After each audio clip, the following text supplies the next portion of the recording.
Welcome to our extraordinary life, a wild ride of freedom, adventure, and not conforming to the norm. So buckle up and come along for the madness. It's gonna be out the gate. Kia ora everyone.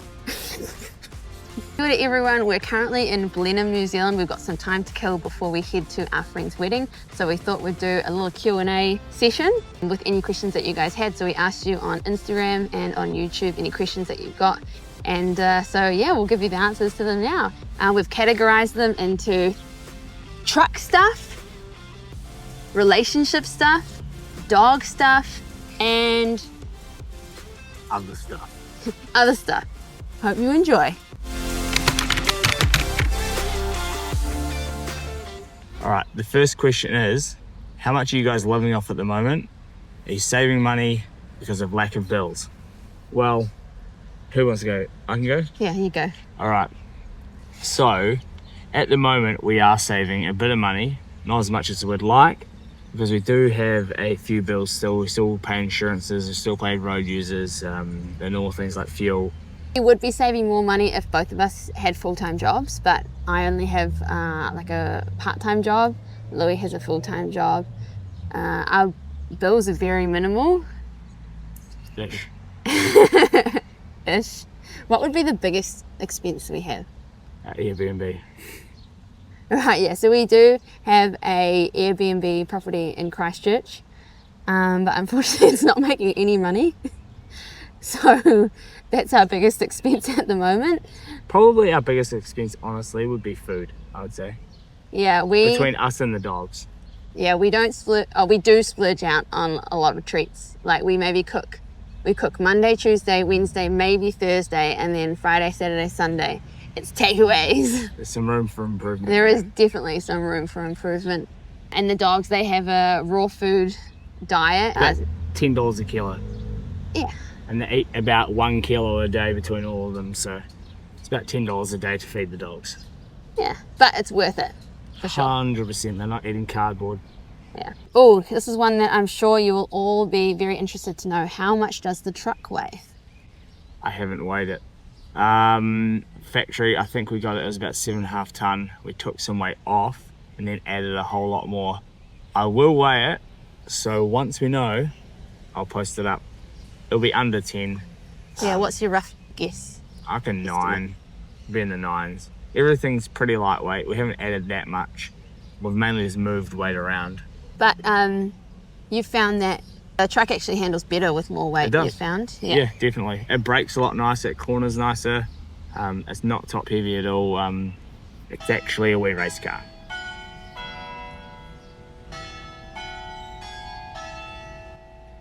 One moment, please.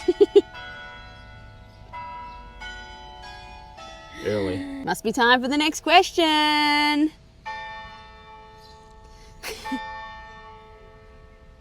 3, 4, oh gosh, 5, 6, 7, 8, 9, 10, 11. Right. What gremlins have you had to fix on the Mog so far? I sort of fixed everything before we hit the road. The only thing that I'm still having a little bit of issue with is our diff locks, the actuator. When I go to disengage it, it pops off the diff lock select arm on the diff. So I have to then go underneath, pull it with my hand, and then put the actuator back on. So it manages to select full drive diff lock, but will not unselect it because it pops off. Thanks for reminding me. I am going to have to sort that out before we leave. The other thing was we had a leak and that was going onto the belt and it was making a squeaky noise. Oh yeah, the compressor was leaking. That's fixed now. Okay, so the That was an easy compressor. fix, yeah. And what about the time where the truck wouldn't start first? The starter motor? Yeah. Oh yeah. We had the starter motor die, which was from the clutch slave cylinder leaking into the bell housing and actually flicking the brake fluid around and clogged up into the starter motor and killed it. Mm. That was probably the biggest one, eh? Because that cut our trip short. Yeah, that was a pain. How hard is it to bring the Mog into New Zealand and what's the cost? I can answer this one. We actually brought the truck in New Zealand, so we didn't have to worry about any of that. The truck was already certified with the New Zealand laws. I think the previous owner had done it. So yeah, we just paid the the asking price and we didn't have to do anything else. Yeah, we bought it off a guy in Auckland. I flew up to grab it. He had brought it into the country, complied it, and it wasn't really for him. So, yeah, we took it off him. Super happy with it. And it was 65K for the truck. So We did look into doing it maybe for another truck. Do you remember how much it was going to be for the man? up at over the 100K mark for the truck and to have it landed here. Top tips for DIYing a build. However long you thought it was going to take, triple it. However much you thought it was going to cost, double it. That's a good one. A lot of planning at the start is going to save you a lot of issues down the line. Research is your best friend. Scale drawings are another good friend. And I thought of something after we did the build. You could actually go to like a caravan show or a caravan dealer and go have a look through all of their motorhomes and caravans and find a layout which works for you. It might save you some time and give you some ideas on what not to do, and you might find the dream layout you like and basically run around with a tape or go on their website and copy exactly what they've done. It's a good tip. Nice. What insurance do you have? Louis can answer that one. Well, my sister is an insurance broker, so she was the one running point on that. We were originally with Covey, which is the New Zealand motorhome one that they use. We ended up getting my sister to check our current cover against a few other places, and we ended up going for Star Insurance. It's insured for more money, better policy, put you up in a hotel if there's issues, better contents cover. So yeah, if you are in the market for campervan insurance, look at Star. Number one New Zealand road trip essential. Snacks. And good music. And a good sound system. That's one thing we don't have in the truck. Yeah, our sound system is average. We have a Yui Yui boom. boom. You can't even hear it. It hangs behind us. It's not good. We might upgrade. Yeah, if you've got any sound system people, if you want to hook us up. Mine would be a good navigator who is clear on instruction and shows you where to go. So yeah, we're also looking for one of those. Yeah, I'm in the market. What's one thing you'd change about your truck build if you could start again? I think if I started again, I would make it slightly lower and change the layout. My only layout change would be the entry door would be into the shower as a bit of a mud room for bringing the dogs in. We can wash them. You took mine. That was going to be mine. Put the door entry in through the shower because it saves space and we can wash the dogs' feet as they come in. The other thing that I would change is I wouldn't go so basic in the shower panels. Get a little bit more creative. We've seen some really cool ones online. So maybe in the future we'll look to change that. Yeah, I don't really like it that much. What has been the most expensive surprise cost with the Mog? Not a surprise cost, but in the future we are going to need to upgrade our tyres, which is going to be very expensive, especially in New Zealand. If we can hold out on tyres until we get to Aussie, we'll save a lot of money. For instance, I saw a set of near new tyres for $1,000 in Australia. Over here, they're about 2,500 a tyre. So A tyre. if we can hold out and get over there, then we can save a shitload of money. Wow. How long can you be off grid for before you need to resupply and restock? I reckon we could get 2 weeks. 2 weeks. Yeah. The answer is 2 weeks. How much fuel do you actually use in a week of traveling? Let's do some calculations. It all depends on how far we go. We're using about 20 to 22 litres per 100 Ks. So if we're doing 1,000 Ks, we're using 220 litres. And how much would that be in the current market? $400. 400 baht for 1,000 kilometres? No. What? Oh yeah, $400 for 1,000 Ks. That's pretty good, I guess. It's not bad. It's not bad. That's better than I thought. Would you ever sell the Mog? Everything's for sale. Like everything, you always know, or you always think that you can do better the second time round. So we would like to have that opportunity again to, build another truck. And that means that we probably will have to sell the truck one day. Yeah, it'd be a fun project. As I said, when we built the first one, I loved it. It was the best job I've ever had, and I would love to do it again. So we probably will sell it and we'll build something similar but different, push the envelope a bit and have some fun.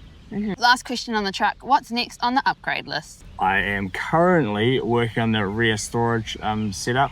I've got it mounted on the back at the moment. Just have to finalise where the tyre is going, put a couple of brackets on, and it's pretty much finished. Nice. Get it ready for paint. We're moving into category 2, which is going to be you and me, our lifestyle, our relationship, and our routine.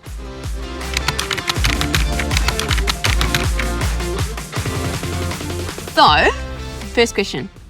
You can ask me this one. Okay. What do you and Louis mainly cook? Usually, I cook 3 times and Louis maybe cooks once.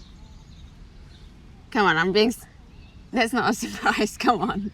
Or he doesn't, or when he does, okay. So one staple that we have is pizzas. If we're out, if we're traveling. That don't mean at home normally. Oh, right, okay. One staple that we have is pizzas. We use the gas oven and we get the thin and crispy bases and we make pizzas, so that's really cool. Another staple that we have is a barbecue, the outside barbecue. Louis will cook up some steaks, some sausages, or some meat patties, and we have burgers or steak. And then we also we have chips with that, and we just cook that in the air fryer inside. And then the other staple that we have is mince wraps. So on our induction stove that we plug in, we just cook mince and have wraps. Those are kind of like our main ones, eh? Yeah. We're still dreaming of cooking a fish in the truck. Yeah. Hasn't happened yet. No.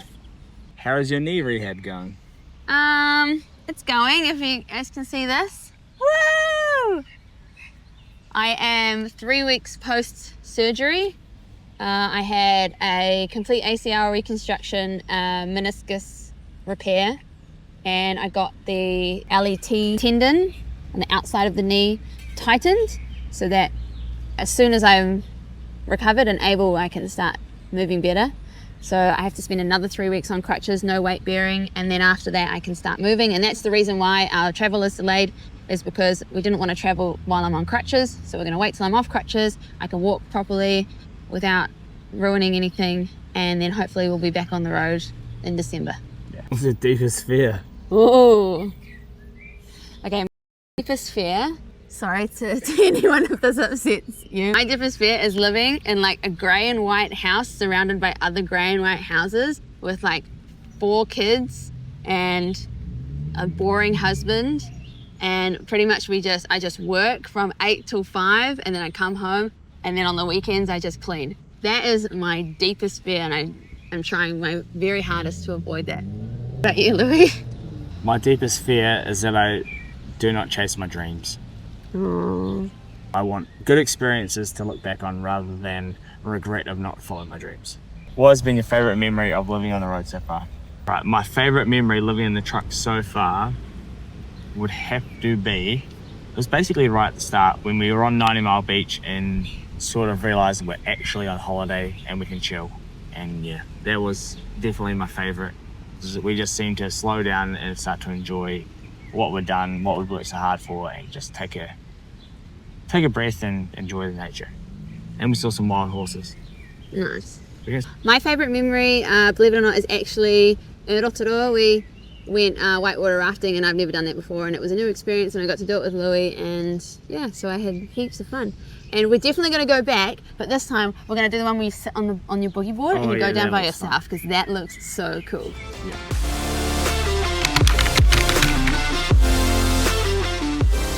Category 3 is dogs. First question, how is Chummy doing?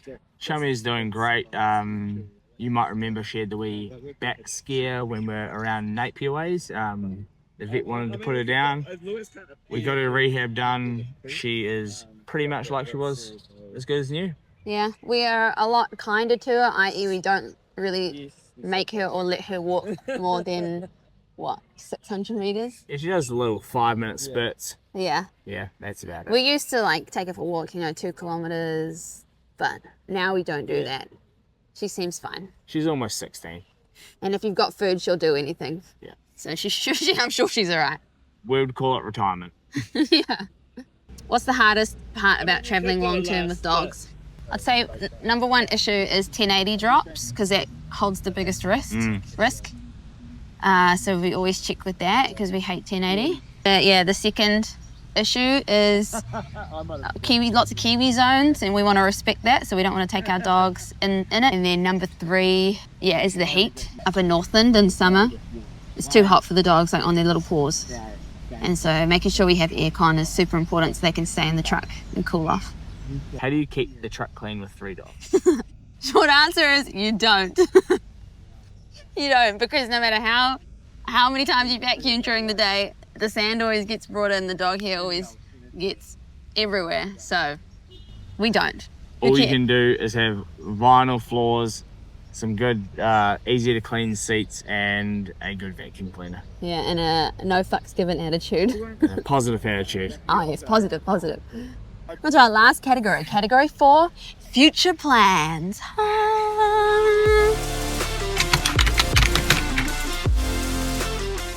Starting off strong, straight to the point. What are our future plans? Our future plans are heading to the South Island of New Zealand, which we will do soon. Executive order. End of 2025, start of 2026. South Island, New Zealand. 2027 to 2029, Australia. Right. Yeah, I just say, look, we're gonna, I'm looking through what our plans are. And after that, we're taking it worldwide. We would love Wide. We'd love to send the truck to South America and go up through America all the way into Canada. That is a plan for another day, and we need to do our own backyard and then our neighbour's backyard first. And right, and we want to do it well. We don't want to rush it. But the plan is to go all around the world in this nomadic lifestyle of minimal bills, minimal work, multiple adventures. Do you plan to settle down somewhere or travel for years? I think they already answered that. What is the end goal for the Out the Gate channel? Ooh. If nothing else, it'll just be a good photo book to look back on over the years. And we can remember that maybe we got a couple of tanks of diesel paid for along the way by people watching. So if that was you, thank you. That's a good way of putting it. Yeah, it's kind of like a look back into... Yeah. We do watch our old videos sometimes, and first I think, oh my god, my editing is so bad. But then it is cool to see kind of how far we've come.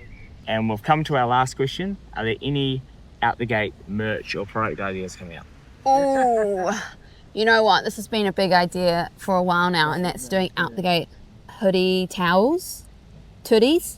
We call them? Tooties. Because that would be so cool for summer. And so I should really get onto that, because it's going to be summer here in New Zealand in 1 month's time. Less than a month, actually. But I would like to do another t-shirt drop soon. So if you're keen for an Out the Gate t-shirt, comment below, and then I'll make sure I can send you guys the link if something does pop up. So I'd love to gauge some interest to see if anybody is keen out there. All right, that concludes our Q&A session with Louie and Kyla. We hope we answered all of your questions. We hope that maybe you've learned something new about us or the truck. And of course, we hope that you have an amazing day, and we thank you so much for watching. Make sure you subscribe, and we'll catch you on the next one. Bye!